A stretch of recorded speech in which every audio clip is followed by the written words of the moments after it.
तो दोस्तों इंडिगो ने अपने क्वार्टर थ्री के नंबर को डिस्क्लोज कर दिया है। तो चलिए देखते हैं क्या है क्वार्टर थ्री के नंबर्स के अंदर। डाटा मिलियंस में मैं आपको ग्रोथ बता रहा हूँ। तो देखिए पिछले क्वार्टर में कंपनी 18,555 करोड़ का रिवेन्यू जनरेट की थी ऑपरेशन के थ्रू। पिछले साल 22,110 करोड़ के आसपास, जबकि अभी देखें तो बढ़ के 23,471 करोड़ आपको जाता हुआ देखने को मिला। तो साल दर साल जाते हैं तो साल दर साल कंपनी के रिवेन्यू के अंदर तेजी आपको देखने को मिले। लगभग बोल सकते हैं 6% के आसपास का जंप है कंपनी के रिवेन्यू के अंदर साल दर साल। जबकि क्वार्टरली बेस पे जाते हैं तो क्वार्टरली बेस पे एक बड़ी तेजी आपको देखने को मिल रही है। लगभग हो सकते हैं 27 से 28% के आसपास का जंप है। तो कंपनी के रेवेन्यू क्वार्टरली बेस पे जाता है, लेकिन याद रखिएगा क्वार्टरली बेस पे नंबर को जज नहीं किया जाता है, क्योंकि आपको भी पता है कि इनके जो बिजनेस होते हैं सीजनेबल होते हैं। तो ऐसे में साल दर साल ही इनके नंबर को जज करना है हमें। तो साल दर साल देखें तो कंपनी के रेवेन्यू के अंदर 8% या कितना 6% के आसपास की तेजी आपको देखने को मिली है।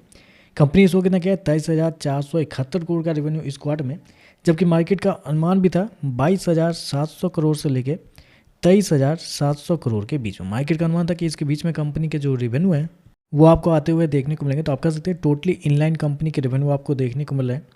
चलिए कंपनी खर्चे क्या निकलते हैं वो देखते हैं। तो देखिए पिछले क्वार्टर में कंपनी खर्चे 22,081 करोड़, पिछले साल 20,465 करोड़, जबकि अभी देखें तो कंपनी खर्चे 22,431 करोड़ आपको जाता हुआ देखने को मिला। तो खर्चे देखें तो खर्चे ठीक है, नॉर्मली आपको देखने को मिला, क्योंकि आपको भी पता है कि पिछले कुछ महीनों में इंडिगो के साथ कुछ प्रॉब्लम हुई थी। फ्लाइट कैंसिलेशन को लेके बहुत सारी चीज़ें हुई थी, जिसकी वजह से खर्चे इस क्वार्टर में थोड़े ज़्यादा देखने को मिला है।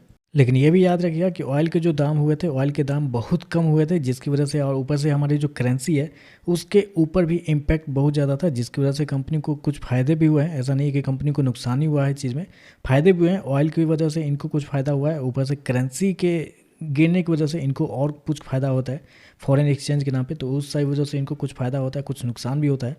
चलिए कंपनी का प्रॉफिट क्या है वो देखते हैं। तो देखिए पिछले क्वार्टर में कंपनी लॉस में थी, 2,582 करोड़ के लॉस में थी। पिछले साल 2,448 करोड़ का प्रॉफिट, अभी देखें तो गिर के 549 करोड़ आपको जाता हुआ देखने को मिला। तो साल दर साल जाते हैं तो साल दर साल कंपनी के प्रॉफिट के अंदर बड़ी गिरावट आपको देखने को मिल रही है। लगभग बोल सकते हैं आप 76% के आसपास की गिरावट है कंपनी के प्रॉफिट के अंदर साल दर साल। क्वार्टरली बेस पे जाते हैं तो घाटे से मुनाफे में है, लेकिन मैंने ऑलरेडी आपको बताया कि हमें साल दर साल ही देखना है। तो साल दर साल देखें तो एक बड़ी गिरावट आपको देखने वाला। उसके पीछे का रीज़न है कंपनी के एक्सेप्शनल आइटम, जो कि मैंने अभी अभी आपको बताया कि पिछले 3 महीने में इंडिगो के साथ बहुत सारे प्रॉब्लम हुई थी, जिसकी वजह से एक्सेप्शनल आइटम में कंपनी को 1546 करोड़ का नुकसान हुआ है इस क्वार्टर में, जिसकी वजह से कंपनी का जो नेट प्रॉफिट है वो आपको गिरता हुआ देखने को मिला है। कंपनी इसको कितना किया है 549 करोड़ का प्रॉफिट इस क्वार्टर में। हालांकि ये बहुत ही कम है, क्योंकि मार्केट की जो उम्मीद थी वो थी कि लगभग 20 से 30% के आसपास तक कंपनी का प्रॉफिट आपको गिरता हुआ देखने को मिल सकता है। 1800 से लेकर 2200 के बीच में कंपनी का जो प्रॉफिट है वो आ सकता है, अलग अलग ब्रोकर के द्वारा कहा गया था। लेकिन यहाँ पे देखें तो 549 करोड़ का प्रॉफिट देखने को मिला। एक थे हमारे ब्रोकर, उन्होंने लगभग 900 का कहा था कि 900 के आसपास प्रॉफिट आएगा। सबसे कम से कम किसी ब्रोकर के द्वारा जो कहा गया था 900 करोड़, लेकिन उसके भी नीचे कंपनी के प्रॉफिट आपको जाता हुआ देखने को मिला। तो ये बहुत बड़ा नेगेटिव आप कर सकते हैं।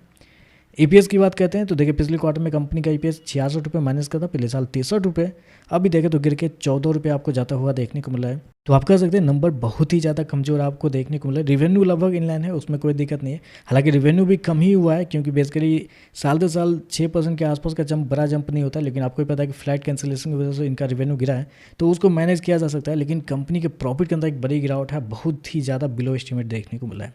तो देखते हैं मार्केट इस पर कैसे ये कहता है। वीडियो पसंद आया तो लाइक कीजिएगा, साथ में साथ चैनल को सब्सक्राइब जो कीजिएगा। धन्यवाद।